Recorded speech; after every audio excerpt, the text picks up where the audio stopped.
Hello, hi everyone. I'm Dr. Rakesh. I wish you a very happy new year. Today we will be discussing about COVID vaccines. 2020 is over, but not the pandemic. 2021 will be the challenging year. About this talk, I will be discussing about in two halves. In the first half, I will be discussing our journey so far. In the second half, I will be discussing about the vaccine. So our journey so far. Virus friend or a foe, you decide. Viruses are the living organisms that are more than string of genes packed in a protein code. They come in different shapes and sizes. They invade the host cell and use their molecular machinery to reproduce. Some like HIV, they incorporate in the host genome itself. We know viruses that plague humanity like corona, Zika, Ebola, influenza, HIV, etc. But it is surprising to know that over millions of years they shaped human evolution. Around 50 to 70% of human genome is made up of viral genome. For example, if we take the placental syncytial cell, in these cells, the gene has come from the retrovirus. We are using viruses as a drug delivering vectors and vaccine vectors. So this slide shows us the history of the deadly pandemics the humanity has faced. Here are the list of pandemics before 1300. Here are the timeline. Here is the timeline for the pandemics which occurred after 1300. To mention plague of Justinine, it has taken over 25 to 100 million deaths. Black Death, Spanish flu, which occurred in 1918, 1919 due to H1N1, has taken over 50 to 100 million lives. We are still in the HIV pandemic, which has taken over 32 million lives. So from early 2000s, we are having many spikes of infections, and today we are facing this COVID. So it has it has affected 85 million globally and 1.9 million deaths.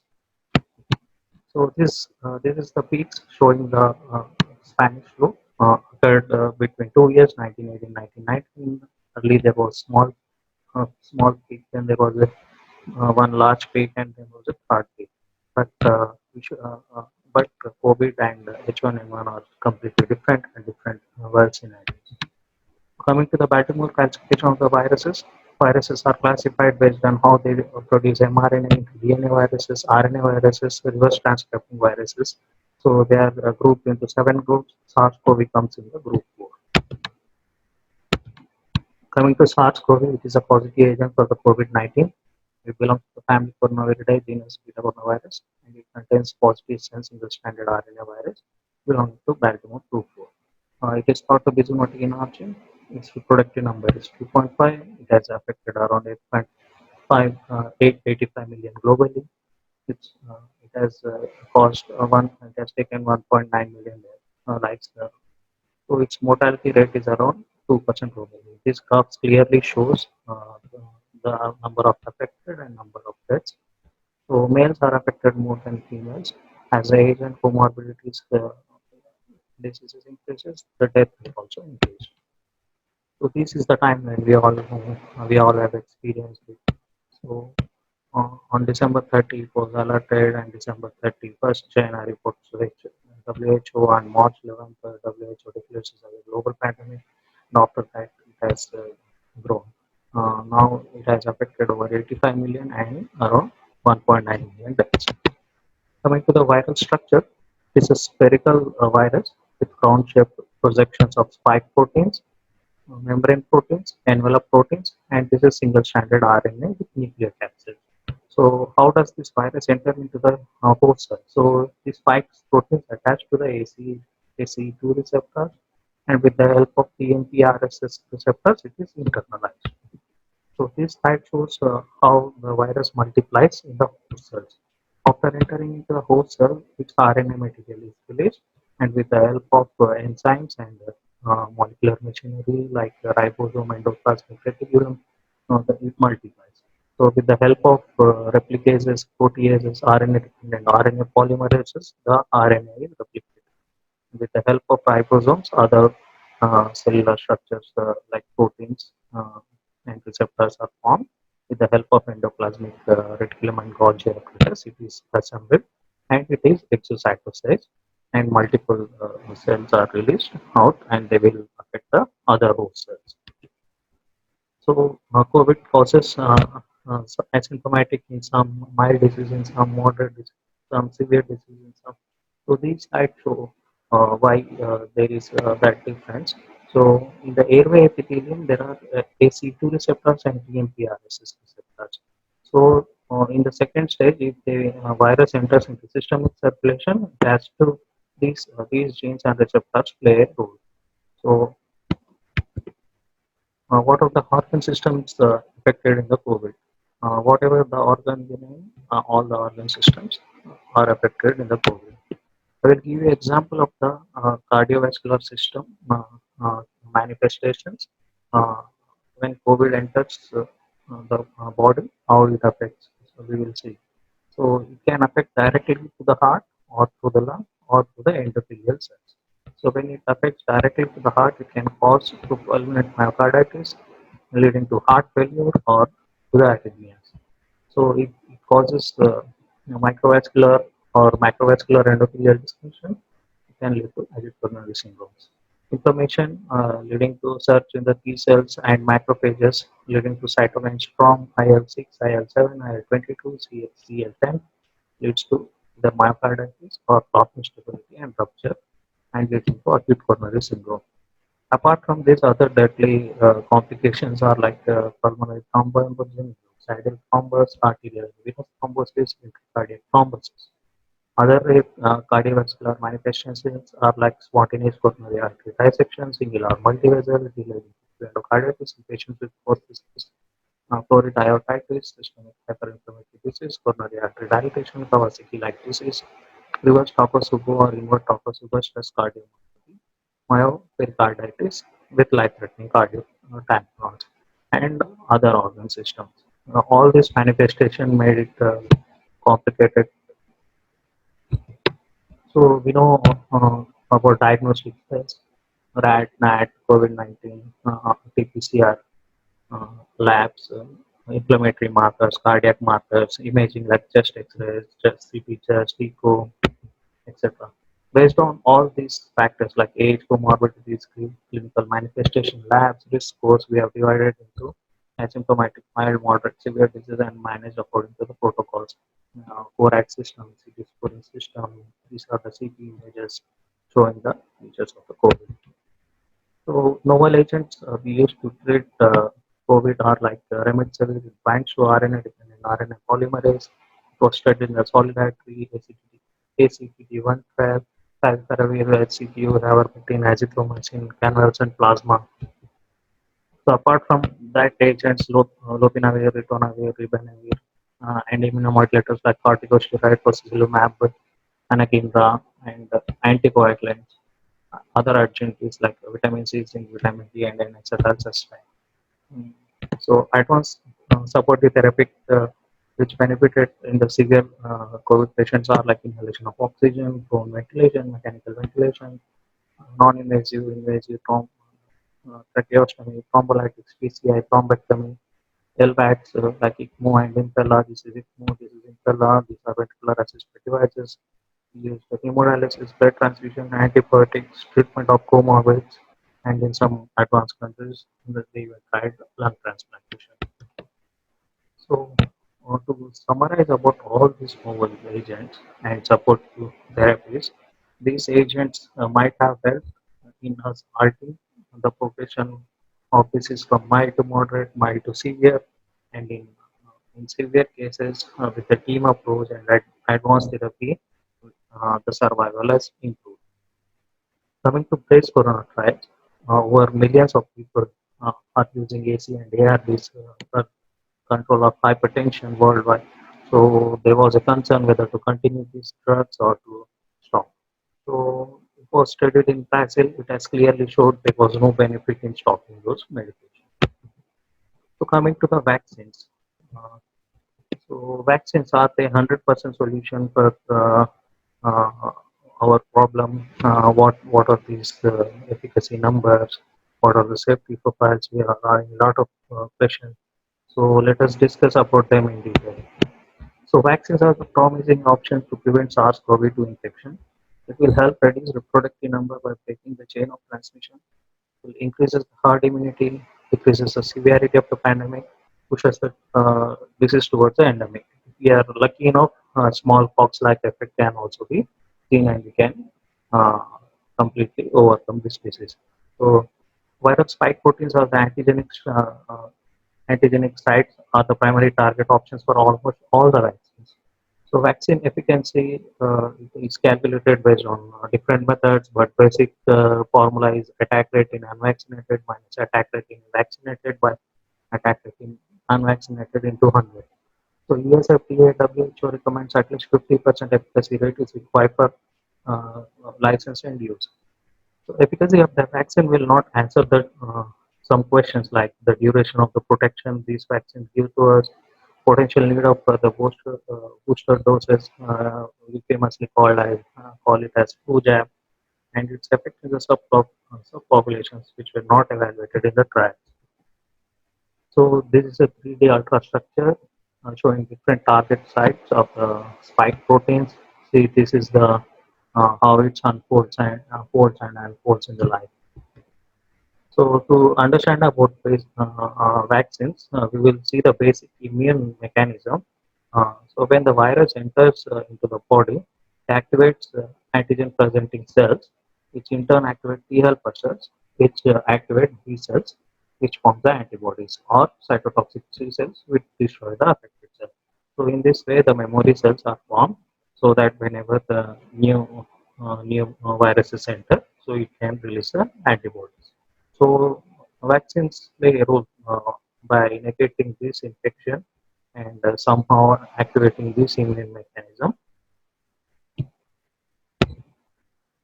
So these vaccines all underwent clinical testings like preclinical tests, which is done in small animals. After that, phase 1, phase 2, and phase 3. Usually, it takes 3 to 4 years for other vaccines or drugs to test their efficacy nicely, but due to crisis, this all process has been accelerated.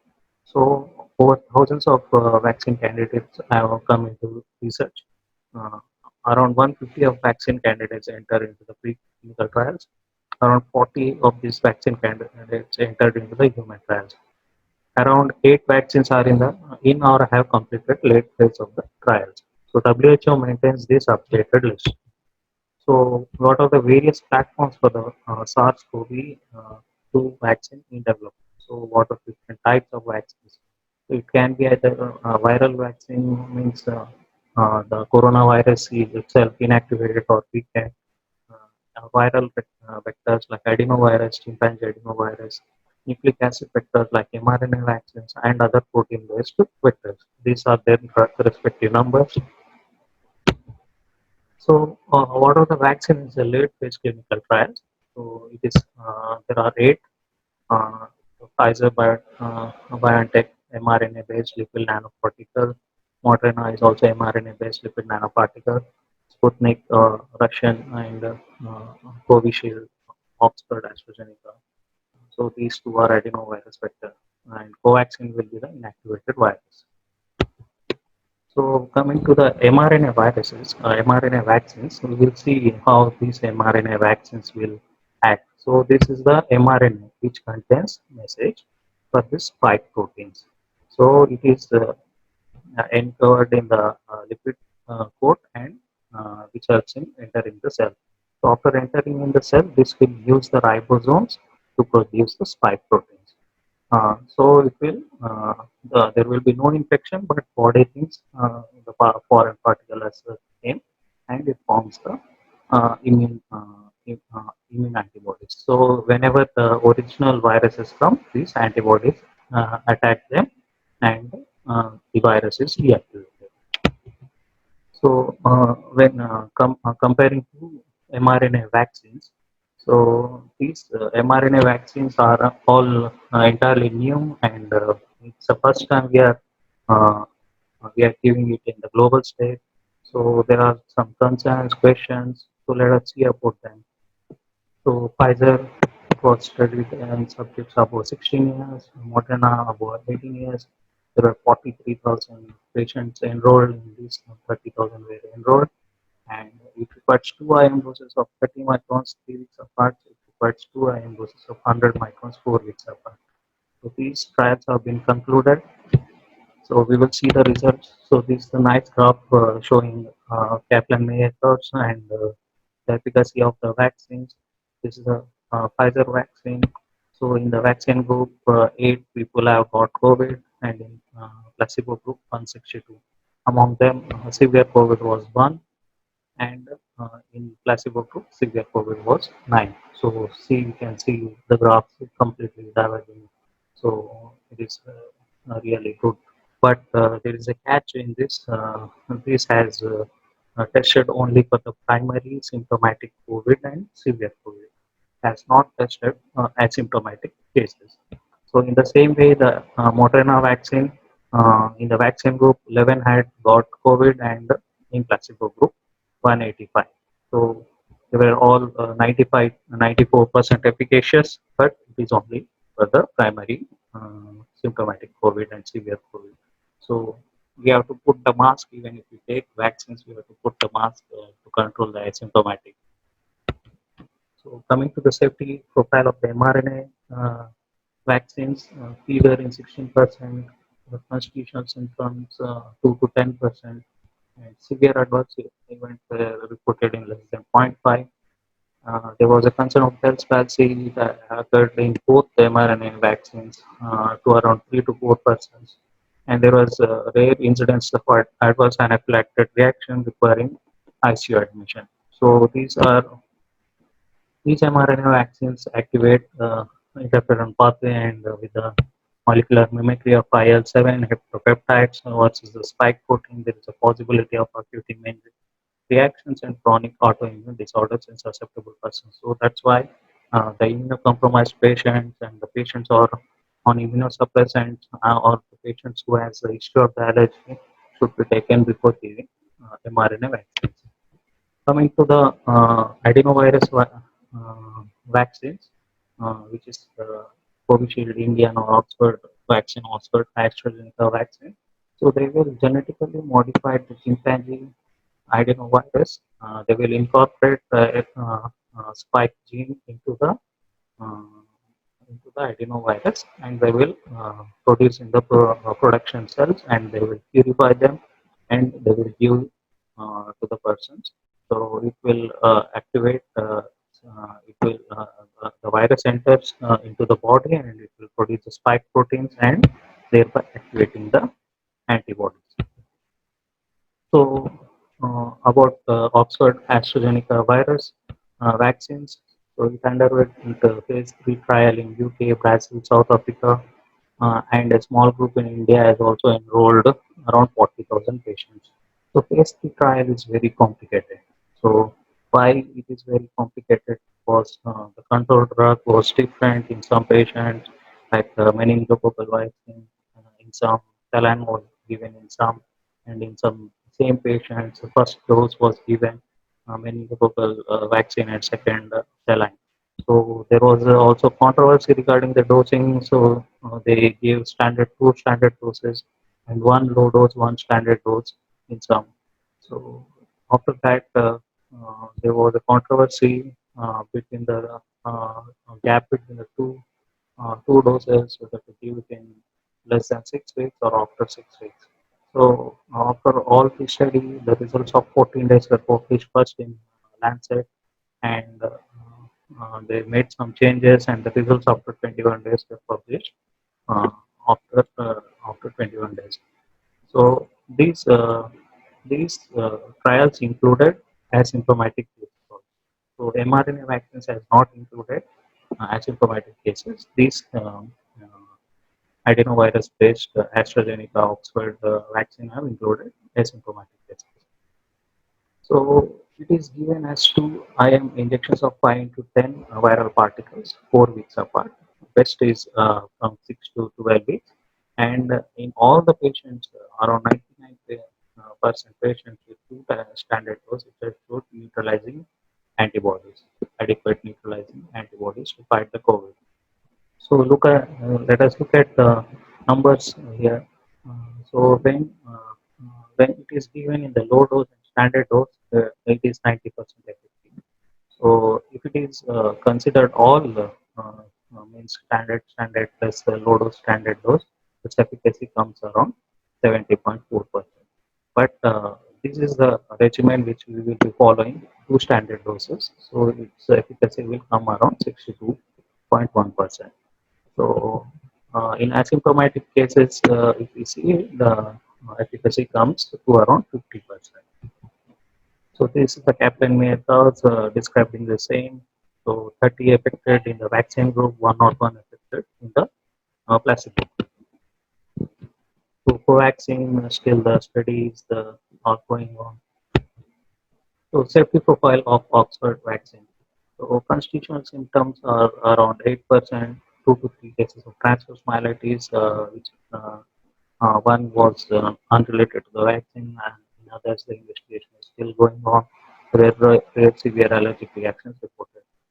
So to conclude, all three vaccines meet the FDA and WHO required efficacy rate, significantly decrease the primary symptomatic COVID-19, severe COVID-19 rates with adequate safety profile, and we need more data related to Sputnik 5 and Covaxin. So it is these drugs are safe and efficacious. So we have to see some important points while giving the vaccines. So those who had COVID in the past are also advised to take the vaccine. Those who received vaccine should continue using the mask. And vaccinated candidate should undergo testing only when they are symptomatic. So active cases or recent cases within 90 days has to wait for 90 days. So persons who receive monoclonal antibodies and convalescent plasma has to wait for 90 days. So there is a caution regarding elderly with multiple comorbidities, immunocompromised or on immunosuppressants, and who are prone to allergic disorders. Contraindications, it has not been yet tested in children. So children are out of vaccination program as of now. In older children, the vaccine trials have started. In younger children, they are planning. In younger children, they have their own vaccine program. So it will be a complex thing. So let us see what will happen. So in pregnant, these vaccines have not been tested. So it is not recommended for the pregnant and breastfeeding women. So caution, the women who are planning to have babies, there should be case-based approach and counseling. So there should be a minimum 4 weeks gap for conceiving. So major challenges are we should overcome the vaccine hesitancy, means these doubts, all these questions. This is one of the biggest problem, vaccine hesitancy. So as the time goes, more and more people take the vaccine, more and more good results come.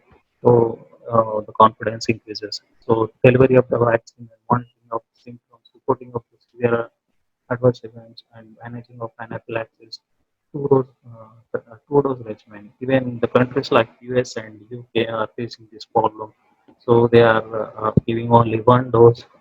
So single dose regimen trials we require, and comparative trials between these vaccine and subgroup trials.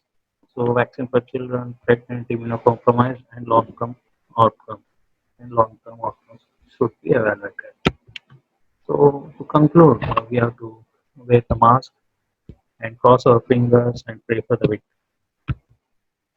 So I thank all the researchers for developing the vaccine. I salute all the COVID warriors. Thank you all.